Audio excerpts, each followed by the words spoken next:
What's going on, Badger Nation? Welcome to the PPC Den Podcast, the world's first and longest running show all about Amazon advertising to make your Amazon PPC life a little bit easier and a little bit more profitable. Today on the show, we've got our good friend Noemi from ScaleWave coming back on to cover something that I think is so interesting, because if you're in a rush, and you're not paying attention, and you're rolling through your campaign creation process, it is possible that you will leave a default on that could spell disaster to your campaigns. So in this episode, we're going to talk about defaults that you might not be aware of that are costing you some PPC performance. Let's jump in. Dum, dum, dum. Is it Rocky? Yay. That's absolutely Rocky for sure. Thanks so much for coming back on the PPC Den Podcast, Noemi. It's always an absolute pleasure. The pleasure is mine. That's why I'm always present. It means a lot to have you on the show. You've been on the show several times. Thanks so much for tolerating my interview questions and interview style. I try to get to the root of a lot of Amazon PPC knowledge so that people can easily digest it. You and I, my friend, you and I. How are you feeling about Amazon advertising in 2025? It's March as we're recording this. How are you feeling about Amazon advertising? Betrayed. Like Game of Thrones style betrayal? I don't know about Game of Thrones style betrayals, but I know for sure that it sucks whenever you're very self-serving, you're doing your best for your clients, and then whatever you're doing, fine, just like, oops, sneaky Pete, there it showed up, and like, oh my gosh, I just assure that everything what I set up, it's set up well to my best knowledge, and like, oh no, actually you're wrong, so that's kind of the type of betrayal that I'm talking about, rather than in front of you, like, this is what we did, that's the outcome. And I feel like in the world of digital marketing, there's a fair degree of, why couldn't this just be a little bit easier, in the sense of like, I'm just out here trying to do my campaigns and get this going. And sometimes, yes, you are blindsided by some updates, which I think segues quite nicely to the topic that we're going to be touching on today, which is, of course, sneaky defaults. I have to thank you so much for suggesting this topic. Topics like this to talk about on this show, in the sense of, I think they are easy to understand and easy to digest and are incredibly valuable. So yes, I love topics like this. So thanks so much for participating and sharing this knowledge with the good people out there in the Badger Den Nation. Let's go through the steps. Let's do it. So I think like sneaky defaults that are eating your budget, draining your budget. Yeah. Sneaky defaults that are just implemented without your knowledge. I don't mind whenever a policy changes, because that's the house rules. That's how I'm going to play the rules. But whenever the house decides to change these rules and they're not going to let you know, and they're going to throw, you're supposed to know this because you are an advertiser. Why don't you know this? I think that's the most, it's going to create a lot of mistrust towards the platform itself and towards the, everyone wants to sell and everyone wants to make most of their advertising, and anyhow it's so hard, and I get it, it's an advertising platform, prices are going to go only up. But whenever it's like this sneakiness happens, and again, I absolutely love Amazon, I'm not saying that you should not be creating any new campaigns. I'm saying that you have to really be on top of your game, because if you are not, you're going to be taken advantage of. And especially in 2024, 2025, as a new Amazon advertiser, if you're creating your very first campaigns, man, because you don't know where to look. That's the thing. Yeah. I can't imagine a little springtime bunny approaching the Amazon advertising campaign creation thing and just getting enveloped by a wolf, because that's what some of these defaults are. So I will say it's actually a phenomenon in the world of the internet. It's called like dark design or dark patterns, meaning you interact with the internet in a certain way, and most websites and most apps have a similar expectation of, the dark blue button compared to the gray button, the gray, do something, where the dark blue button is the button you press to achieve the thing that you're trying to do. Whereas the light gray button is the cancel button, meaning like, let me back out from what the decision I was making. So like if you go to create a campaign and then as you're creating a campaign, you try to leave the campaign creation view, you get a confirmation thing and you just tried to leave. So like you should be confirming that you want to leave. So like the dark blue button should be, yes, I want to leave. However, they flipped it so that the dark blue button is like, book a call with us to talk about this campaign. And it's like, wait a second, why is that the default? I'm trying to leave the campaign creation process, not talk to you. Why is that the default on this prompt? Little sneaky things like that, dark design, where it's just like, oh, why is that the default? And today in Amazon advertising, there are some sneaky defaults that can drain some budget. So Noemi, let's jump into some of these right now. So I've got the first one pulled up here. Situation number 1, sponsored products, campaign, manual targeting, keyword targeting. What do we have up on screen? So right now we have the keyword targeting. We have our suggested bids, filter, sold by, as previously. We have the enter list, no change, upload file, no change, suggested bid that was there for a while already. Right now we have set up all the broad, phrase, and exact matches. Actually, I believe that is an OG setting, and this is why in many campaigns that we're going to audit, you are going to see all these 3 within the one campaign. Next thing is going to be really keyword groups. And this is also something that they are suggesting. It's in beta right now. And here there are 3 settings. So keywords from brands also considered by shoppers, keywords related to your product category, and keywords related to your brand. Now, while all is good here, that is like, all right, you gave me one more option to test. I'm happy for that. What is the sneakiness is actually the keywords related to your product category. This is going to come as default before you even created the campaign, before you even added your keyword. And why is this something that you should be thinking of is that if you are going to even create a campaign with one exact keyword, either it's broad, phrase, exact match, what's going to happen is that besides that keyword that is going to trigger a lot of clicks, you are going to end up on paying on keywords related to your product category, which what is that? So on my end, the way how I'm seeing it, while this is a sneakiness, I believe, from Amazon's like new setup, this could be a good way to test whatever is going to show up there. Because keep in mind, if we're creating a discovery campaign, which actually is like beating the purpose of creating this type of campaigns, like sponsored product where you want to like showcase up for something specific. But this one could be tested as let it run by itself without adding any keywords to see what is going to be there, and then you can negate. So the way how I'm seeing it, actually Amazon added an automatic targeting with the manual targeting. Thoughts on that? Yeah, it's very interesting. Well, it's a sort of an automatic keyword target, as they're sort of calling it, next to keyword. So yeah, it's really interesting. So there's so many sneaky, maybe sneaky is the wrong word. There's so many defaults here that you need to be aware of to do. So obviously, suggested bid has been talked about good and plenty, that, hey, that default suggested bid could be way off course. The suggested bid is, I've seen some scenarios where the default bid is like $20. Meanwhile, you can get clicks for like $1 or $2 for a particular keyword. So like the suggested bid, usually too high, don't use it. Adding all 3 match types, again, you want to be very intentional when you use different kinds of match types for different kinds of purposes, right? And then these keyword groups that are added, to your point, it's like, yeah, what even is keywords related to your product category? If I'm selling running shoes, am I going to trigger for like shoelace keywords because it's like kind of in the category, related to the category? Am I going to show up for exercise equipment if I'm like selling running shoes? So who even knows exactly? But it's sort of like interrupting the pattern, right? You click keyword targeting, you expect keyword targeting, and now they're giving you buckets of keywords that you don't select yourself. So it is like an auto target inside a keyword targeting. Fascinating.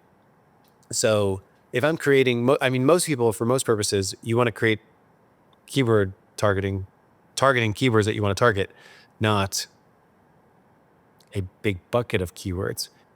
So plenty of defaults to fix here. We have a lot of content on this show talking about where your starting bids should land, how to incorporate match types. So when you set up keyword targeting, be intentional. Use it as an opportunity to am I intentionally creating some broad matches or am I intentionally going after some specific exact matches? Easy way to ramp up your budget in an uncontrolled manner. Those are the sneaky defaults here. Let's jump to the next one. I added this one. I think you laughed when I did. But I find it so fascinating. When you go to add stuff, there's tons of defaults. Here's a whole bunch of stuff to add. But no need to worry about negative keyword targeting. The default is that there is no suggested negative keywords. Imagine how helpful it would be if you're going through your campaign and it just suggested some negatives for you. Maybe you looked at your search and report and just added some stuff that doesn't work well. Maybe it just like understood your product a little bit and suggested things that it probably won't work well. But no, the default is empty. I just found that funny. Yeah, it's really interesting. And it's so funny that you're saying that. So again, not bashing Amazon. Amazon's still amazing. It's making our money, right?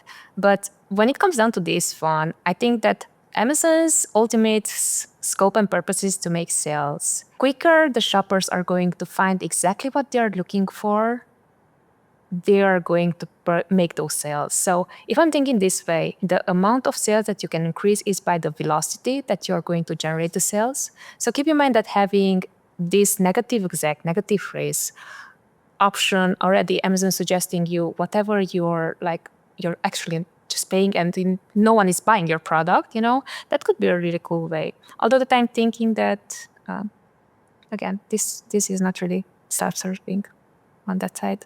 So probably that's why. But yeah, I love your addition. That's a really cool one. Yeah.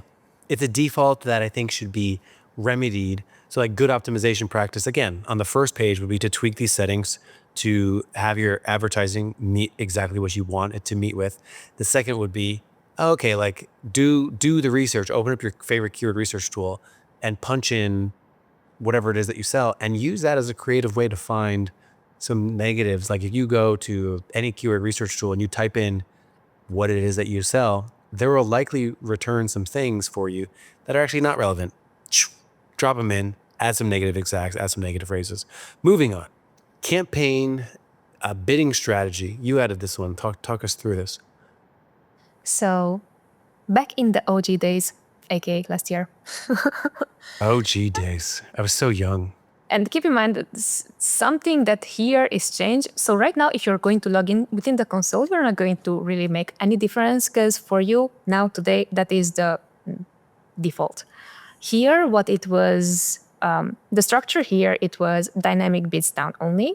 Then it was dynamic bids up and down, and then it was fixed bids. So while I'm talking about the fact that right now, Amazon is claiming that dynamic bids up and down delivered 1.8 more sales at a 4% lower ROAS. It was compared to whatever they were doing on their end. So keep in mind that they can have this data, and just because someone else is saying it, it doesn't mean that you're going to be able to replicate the exact same results. Most of the time, what is happening here, since dynamic bids up and down, it was a choice. Now it's a default. What you're going to do is whenever you're going to create your very first campaign and you're not going to manually adjust to have dynamic bids down only or even fixed bids, what's going to happen is even if let's say your CPC is $1, it can go to 0.20 cents, it can go up to $3, $4, whatever it is. I'm not sure exactly the range here, but it comes down to control. So if we don't have control on a bid level, which is fundamentals, how do you expect to duplicate success? Because here clearly it's like something that Amazon decides to show you up for or not, which is great if you want to discover stuff, but the purpose of each campaign, it's a strategic move behind it. So usually whenever we are creating these campaigns, if we don't have the maximum amount of control, then we are just giving it away to Amazon to do whatever they want. So on my end, this is something that we should be noting. It's very, very important because keep in mind once that setting is on, no matter if you're doing your bid adjustments, you might be thinking I have 100% ACOS, my target ACOS is 50%. If you're going to decrease the bids, you're still never going to get to that 50% ACOS. And that's the most dangerous part of it. What do you see on your end? Well said. I wanted to call out this little note that they put. You mentioned it, where it's just like, oh, campaigns that did this delivered more sales and had a lower lower ROAS. So there's a couple things. Number one, lower ROAS, I think they meant ACOS. I think they're trying to convince you of doing up and down. But like the lower the ROAS, the worse it is. You want like a low ACOS and a high, conversely, high ROAS. So I actually think this might be a typo. Why would they tell us that it got a lower Good ROAS? eyes. Good eyes. Yes, exactly. The other thing I would say too, so I assume that means 4% higher ROAS. But what I find interesting here is like, I see this a lot where it's like companies that did this thing, did like achieve this thing. Give me the raw data. Because what I often believe, I have this like gut feel that this only includes like a portion. This includes like a segment potentially of like advertisers that spend over $100,000 a month, which are already, a little bit, they already have like, that's like confirmation bias at this point, or survivorship bias, meaning those accounts were already so successful that they grew to a certain size. So of course, whatever they did will work, but that's like the classic definition of survivorship bias. It's not a guarantee that if you do the same thing, you will succeed.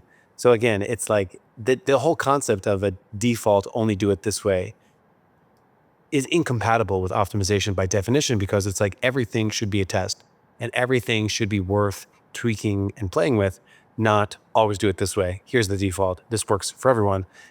Advertising is not a one size fits all based off your market, your search volume, your competitors, all this stuff. So moving on. This is another one. I first saw this one. Someone in my network shared this. Yeah, I haven't seen this in an account just yet. Settings for ads served off Amazon. And the default is maximize reach. Yep. So actually here, I have a confession to make. So whenever, I think we have a common friend who shared this. They shared it on LinkedIn, so it might not be common. However, the idea it was that they were doing some audits, and for some client accounts or some potential client accounts, what they see is that most of them spent a lot of money on off Amazon. And actually, yesterday I was asking our account manager, can you please go through and see, like, for our clients, does this apply? And it was spent, but it was like 30 cents, 50 cents, so on and so forth. So I think this, while this is something that you should be aware of, first off, I would see if it's applicable to you or not, because that is going to be defining your next action steps rather than, yes, this is a default, but if it's not impacting you a lot and it's not taking a huge portion of your sales, this is something that you should be aware of, but only afterwards you check, like, on your end, that at least 20%, 30%, 50% of your ads are going in the wrong places. And especially when it comes down to wrong places, that is there, it's very hard for us to control the bid and to lower ACOS. So this one comes with a caveat, I would say, but it's definitely something that on some accounts, again, lying with data, I honestly, at this time and age, I don't know who's lying with data and who not. This could be something that you might be like putting in like 30 minutes of your time. Just download your sponsor product placement report, and then it's going to showcase like this exactly specific. You found this default as well. You added this one. Launch additional campaigns in other countries. It says we'll launch copies of this campaign in the selected countries. For each country, we'll convert your budget to the local currency, match products, and suggest a bid. Not a setting I've ever selected, but it's the default. But why not? Why, like, strategically thinking, because like you've been in more, you have more years experience in Amazon ads. Why would you not have this on, Michael? I mean, I believe this appears even if the account isn't registered in those locations. Yep, it does. Which is bonkers. And besides that, like, we already know that even like worst case scenario, let's say that you're running low on stock, or you're just like coming something that is reserved and it's going to be like available in 10 days, 11 days, even if you're running ads for that type of product, even so, your spend is going to pile up and probably you're not going to have conversion. So think of that being your worst case scenario. Now in this scenario, here we don't even know if we have inventory. We don't even know like if everything is set up. We don't know anything. And what we don't know is that probably you also, again, have more experience with this. than I have. But so far, I've seen a few accounts that we are managing both on the US marketplace, on the Canadian marketplace. Some of them we're managing then in Spain, France, and so on and so forth. The keywords are not going to, one, not going to be the same. Of Second, course. search volume is not going to be the same. Third, is the country that you're going to advertise in going to say exactly the same way how they are going to type the product? And probably not, So those are the first thing that I'm thinking right now. Yeah, the whole concept of localization does matter. You talk to someone from the UK, and you're just fascinated with all of their slang. And there's ways that people describe things. There's like different demands. It's this whole episode could really be distilled down to like it's about being intentional, right? So like when you sit down to create your international campaigns, you want to be intentional about it. You want to sit down and create the campaigns for Germany and like think about that. And it's like at the lowest effort level, you're just taking those keywords and you're translating them. It's like, okay, done.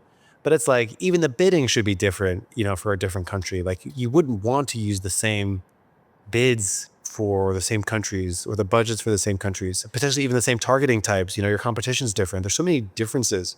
Why would you, not be intentional about it and actually get it done the correct way? Alrighty, over here is another one you pointed out, which was this is a sponsored product targeting. And you target a product, what do you expect to see? All the impressions and clicks related to targeting that product. However, of course, and this has been a phenomenon for Amazon advertising for some time, you will get keyword-based impressions for your product targeting campaigns, creating an interesting conundrum for advertisers. And the default would be to want to add these as negatives at the ad group level, but you cannot do that. The default when you select these would be to add it to the ad group level negatives, and you of course cannot do that to words in a product targeting campaign.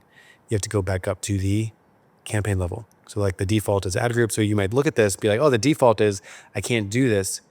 So you have to break that default and go back to the campaign and add it as a negative at the campaign level. And this is infinitely confusing how you're targeting products. You have word-based, keyword-based impressions. You're targeting keywords. You have ASIN-based impressions. The whole thing is tricky. And that's the default you need to break for your sponsored product targeting. You have to break the default and go back up to the campaign. Anything else to say about this one? No, not much. I think the only thing that I do want to point out is actually I was talking to Michael right before recording, and I was saying that whenever there are keywords there, you're not able to edit as negative. And while that applies, actually, you can do it. So, and Michael just explained to you how to do it. So there is a way how to do it in case that you are just freaking out right now because you see like keywords there. It's still okay if you're converting, especially. Just like there is a way how to negate it. That's the outcome. Of course. And of course, the logic here is that you're targeting this product and your product is appearing for that search that you're targeting. So you're like appearing nearby. You added this one, cost control, sponsored brands. Talk us through it. Yeah, so basically this is going to be a default. And what does this means is that whenever you're creating a new campaign, it's going to prompt you to select a specific CPC. Now, while you might be thinking that Amazon actually is doing something in my favor, so it's going to allow me, let's say $1 click, that's not a huge amount, let's say that is something that you might want to have on. The problem occurs when this setting is on and then you don't have anymore an option to change your bid because this setting is on. And especially whenever you would want to even, if you're using bulk files, I'm not sure on the software and if this, like how is this going to affect, but I know for sure that whenever you're using even bulk files, you are not going to be able to make the change just because this setting is on. So technically, this can go really right for you because then you're saying, okay, Amazon, here it is, and this is how much I want to spend on this particular keyword or so on. I don't like it personally because less control I have. And here it's saying, the funny thing that you know, the colors and everything, what you were mentioning, they're saying it's cost control. Yeah, but it's not cost optimization. It's like you're controlling to spend more than you would spend less, So that's the only thing. I think that's super important to take away. Right. Very well said. It's like most of the time we're not optimizing for cost. We're optimizing for results, meaning like how much revenue relative to cost, right? And to your point, that dollar might be the wrong number. It's possible that you should be down at the 75-cent range. Perfect. Very well said. I thought this was another interesting default. We're switching back to sponsored products. When you go to product targeting, the default is actually categories. And again, it's all about like being intentional to me. And if someone like wants to target products, you're generally going to be better off being intentional about which products those are. It's meaning like, I like category targeting. It can be expensive, but like the refinement process is where the magic really happens, where you're refining a particular category down for brands that you go head to head with well, for certain star ratings that you go head to head with well, for certain price points that you go head to head well. But the default is, of course, to just add this. And the default is on categories, which is a broader type to begin with. And that's sort of a theme with all of this, where it's like, it's always defaulting to the broader option instead of like the more refined one.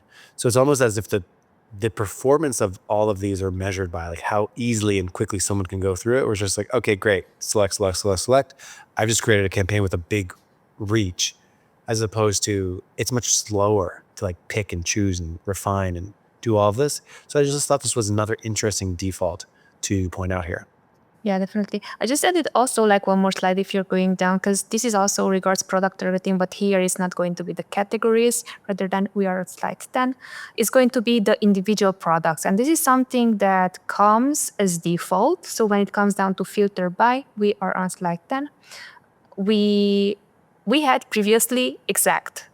So I'm cool with the fact that we were given one more option with expanded. This is the one, exactly. I'm cool with the fact that we are given one more option with expanded, because the way how I'm seeing it, this is, again, kind of like broader match of whatever is going to work or not. So it's discovery. But beforehand, exact was a default. And exact means that whatever product you want to show on, and here, like, we use so often this strategy in order to show up on specific products where we have total advantage. Like either the creatives are better, either like we have advantage over, right? And what we want to avoid is this setting that is expanded. Right now it's a default, because this is going to show you both for the products that you want to show up for, but it's also going to show up for products that are totally not relevant. So here again, it comes down to control. You can definitely use expanded, but if you're going to use expanded, rather than use it as a discovery campaign, than an exact targeting campaign. So that is just the small nugget there. Again, Big this comes time. as default. Yeah, it's interesting that it's the default is expanded. The default, again, it's the broader option here.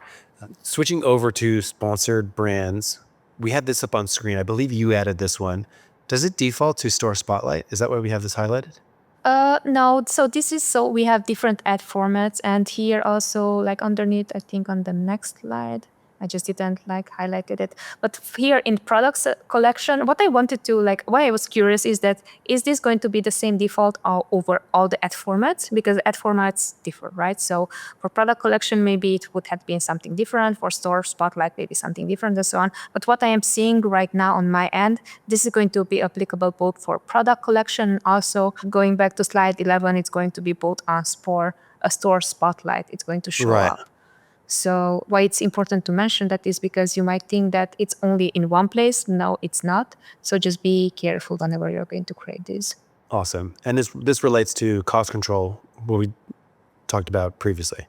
Correct. And actually, right now I'm just hovering over videos, also on video. So if the ad format is product collection, store spotlight, or video, this is going to show up in your case.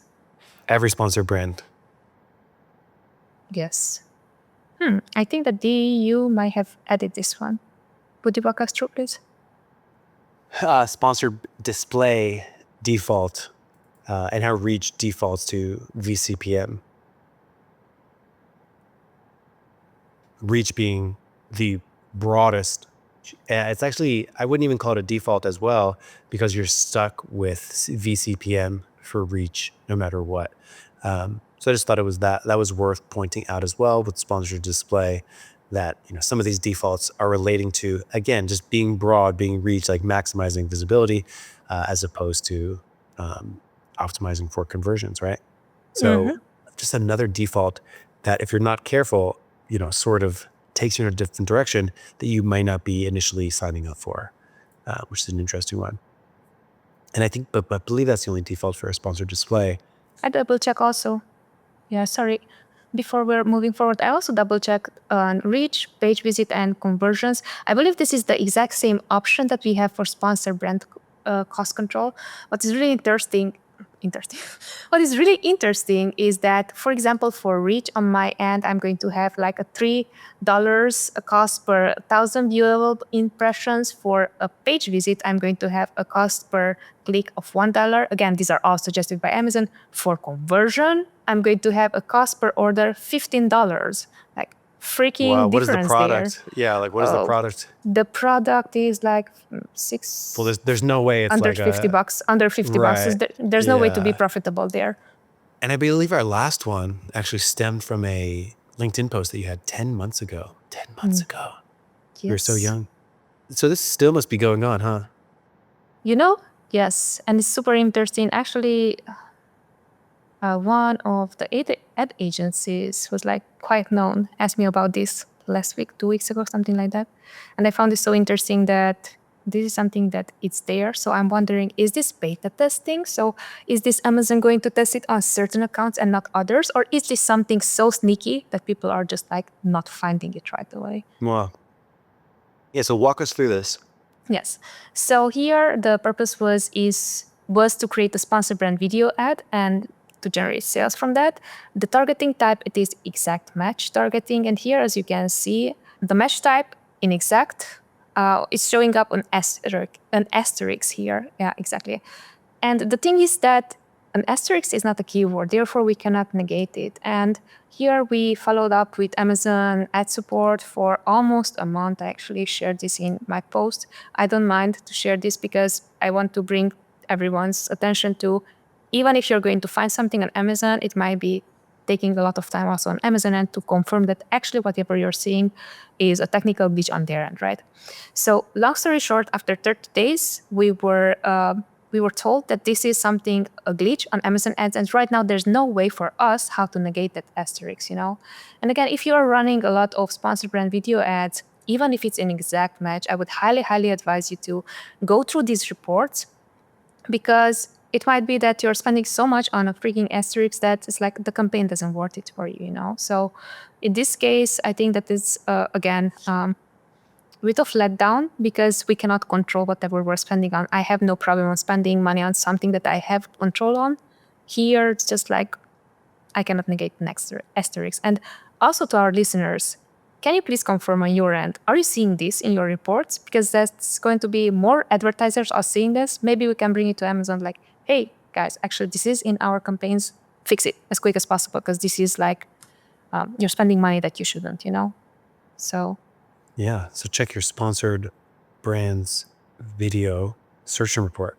Out of all the defaults that we touched on today, just recapping them, we've got a whole bunch of defaults when it comes to keyword targeting, but the one that we were pointing out here was keywords related to your product category being added by default, nothing in the negative keyword targeting by default, up and down bidding being the default, maximize reach for off Amazon ads as default, defaulting to launch in multiple countries, defaulting to the negative ad group area where you cannot add words in a product targeting. You have to go to the campaign level to add that negative. Defaulting to cost control, which seems like it's minimizing your costs. Defaulting to categories, unrefined. Defaulting to products, expanded. And defaulting to reach on sponsored display, and defaulting to, I guess you would just call this some kind of technical glitch that we all get opted into, which you can't really do anything about. But out of all these defaults, what do you feel like is the one that is draining the most budgets as we wrap up the show? Which one do you feel like is most egregious?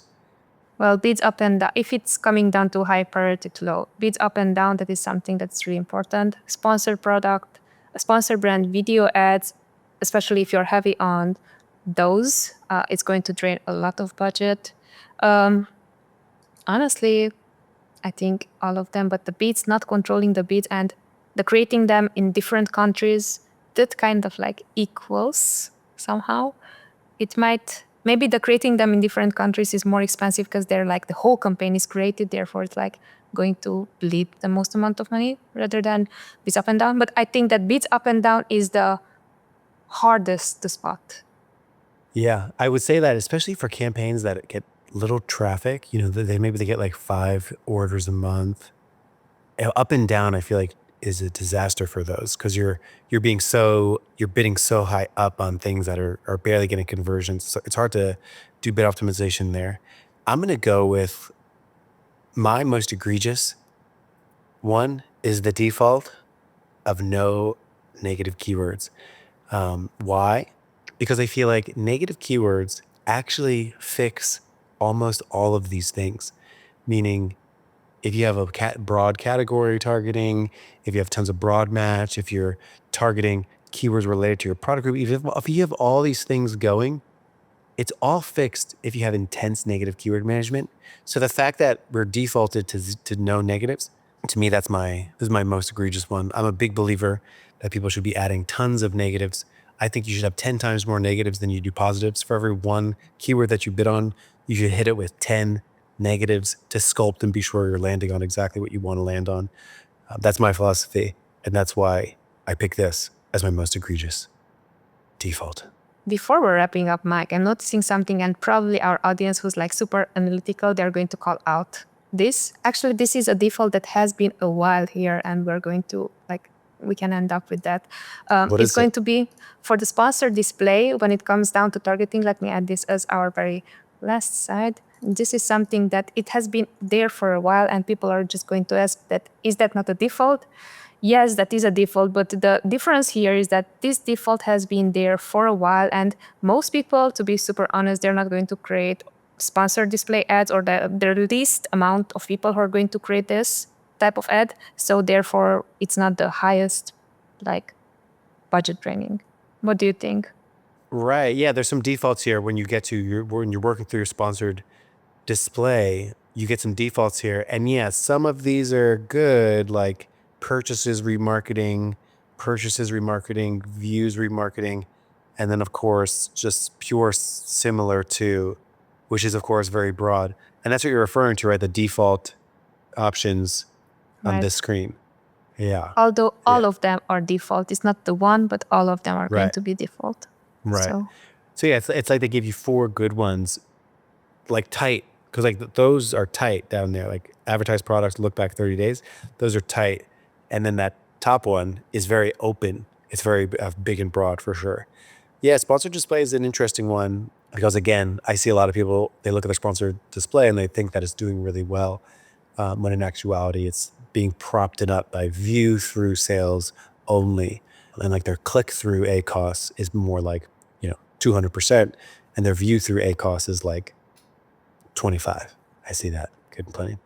For those who are super analytical about whatever we're providing and not, there you have it. So Noemi, thanks so much for coming on the show again, PPC Den Podcast. My pleasure. Absolutely.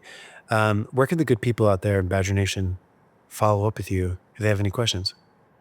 Befriend me on LinkedIn and leave a comment that you were listening to this episode. It's highly likely that I'm going to reply to your comment that way. And yeah, that would be the best way. I'm in my LinkedIn.